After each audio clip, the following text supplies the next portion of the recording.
Hello students, आज इस video में हम चैप्टर 11 बीज गणित प्रश्नावली 11.1 से क्वेश्चन नंबर 2 और 3 सॉल्व करेंगे। तो क्वेश्चन नंबर 2 देखिए, हम अक्षर एल, सी और एफ के प्रतिरूपों के लिए नियम को पहले से जानते हैं।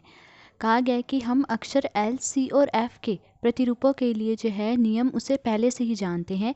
ऊपर प्रश्न 1 में दिए कुछ अक्षरों से वही नियम प्राप्त होता है जो एल द्वारा प्राप्त हुआ था। अब ऊपर प्रश्न ये जो क्वेश्चन 1 है उसमें जो कुछ अक्षर हैं उनसे हमें वही नियम प्राप्त होता है जो कि हमें एल से प्राप्त होता है। ये अक्षर कौन कौन से हैं, ऐसा क्यों होता है? अब हमें बताना है कि क्वेश्चन 1 में ऐसे कौन से अक्षर हैं जिनसे हमें वही नियम प्राप्त होता है जो हमें एल से प्राप्त होता है, और ऐसा क्यों होता है ये बताना है। तो देखिए, सबसे पहले तो हम देखेंगे कि एल के लिए क्या नियम है। देखिए, जब हम एल का तीलियों से प्रतिरूप बनाएंगे तो ऐसा बनेगा, ठीक है। तो हमें एल बनाने के लिए कितनी तीलियों की ज़रूरत है? 1, 2, 2 तीलियों की ज़रूरत है। तो एक एल के लिए तीलियों की संख्या 2। तो एन एल के लिए तीलियों की संख्या क्या होगी? तो यहाँ पर एन एल के लिए तीलियों की संख्या क्या होगी? हम 2 को गुणा कर देंगे एन से, क्या आया? 2n। तो एन एल के लिए तीलियों की संख्या जो है 2n है, तो इसीलिए नियम 2n है। तो एल के लिए नियम क्या है? 2n। तो अब हम क्वेश्चन 1 में देखेंगे कि ऐसे कौन से अक्षर हैं जिनके लिए यही नियम है 2n। तो अब क्वेश्चन 1 में देखिए, हमने देखा था कि ए पार्ट में जो टी अक्षर है उसके लिए क्या नियम है? 2n। और डी पार्ट में जो अक्षर वी है उसके लिए भी क्या नियम है? 2n।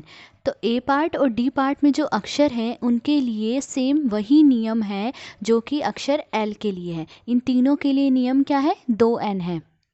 अब पूछा गया कि ऐसा क्यों होता है, ऐसा क्यों है कि इन तीनों का नियम जो है 2n है। देखिए, ऐसा इसलिए है क्योंकि एक टी के लिए तीलियों की संख्या 2 है, ठीक है। वी के लिए भी तीलियों की संख्या क्या है? 2, ठीक है। और एल के लिए भी तीलियों की संख्या 2 है। इन तीनों अक्षरों को बनाने के लिए हमें कितनी तीलियों की ज़रूरत है? 2 तीलियों की ज़रूरत है। इसीलिए इन तीनों का नियम जो है एक जैसा है। तो आंसर है वे अक्षर ए पार्ट तथा डी पार्ट में है जिनमें सेम वही नियम है जो कि अक्षर एल के लिए है। और ऐसा क्यों है? ऐसा इसलिए क्योंकि ये सभी अक्षर जो है 2 तीलियों से बने हैं। अब क्वेश्चन नंबर 3 देखिए, किसी परेड में कैडेट मार्च कर रहे हैं। एक पंक्ति में 5 कैडेट हैं। तो किसी परेड में कैडेट मार्च कर रहे हैं और दिया गया है कि एक पंक्ति में 5 कैडेट हैं। यदि पंक्तियों की संख्या ज्ञात हो तो कैडेटों की संख्या प्राप्त करने के लिए क्या नियम है? पंक्तियों की संख्या के लिए n का प्रयोग कीजिए। अब कहा गया है कि अगर पंक्तियों की संख्या पता हो तो कैडेटों की संख्या प्राप्त करने के लिए क्या नियम है? तो हमें इसमें कैडेटों की संख्या प्राप्त करने के लिए नियम बनाना है कि क्या नियम होगा। और दिया गया है कि पंक्तियों की संख्या के लिए n का प्रयोग करना है, यानी पंक्तियों की संख्या क्या दी गई है? n।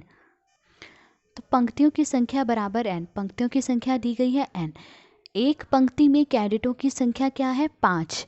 तो अब पंक्तियों की संख्या कितनी है? n। तो n पंक्तियों में कैडेटों की संख्या क्या होगी? देखिए, एक पंक्ति में कैडेटों की संख्या 5 है, तो n पंक्तियों में कैडेटों की संख्या क्या होगी? 5 को गुणा कर देंगे n से, तो 5 गुणा n क्या आएगा? 5n। तो n पंक्तियों में कैडेटों की संख्या है 5n। यहाँ पर ये जो n है वो पंक्तियों की संख्या को दिखाता है। पंक्तियों की संख्या हम कुछ भी ले सकते हैं, 10 पंक्तियाँ, 20 पंक्तियाँ। अगर हमें पूछा जाए कि 10 पंक्तियों में कितने कैडेट्स हैं तो हम क्या करेंगे? n की जगह यहाँ 10 लिख लेंगे, 5 को 10 से गुणा करेंगे, क्या आएगा? 50। तो 10 पंक्तियों में 50 कैडेट हैं। तो कैडेटों की संख्या के लिए नियम क्या है? 5n। तो इस नियम का प्रयोग करते हुए हम बता सकते हैं कि 10 पंक्तियों में कितने कैडेट्स हैं, 12 पंक्तियों में कितने कैडेट्स हैं, ठीक है। तो आज इस वीडियो में हमने क्वेश्चन नंबर 2 और 3 सोल्व करा। अगर आपको वीडियो पसंद आई हो तो please like, share and subscribe. Thank you.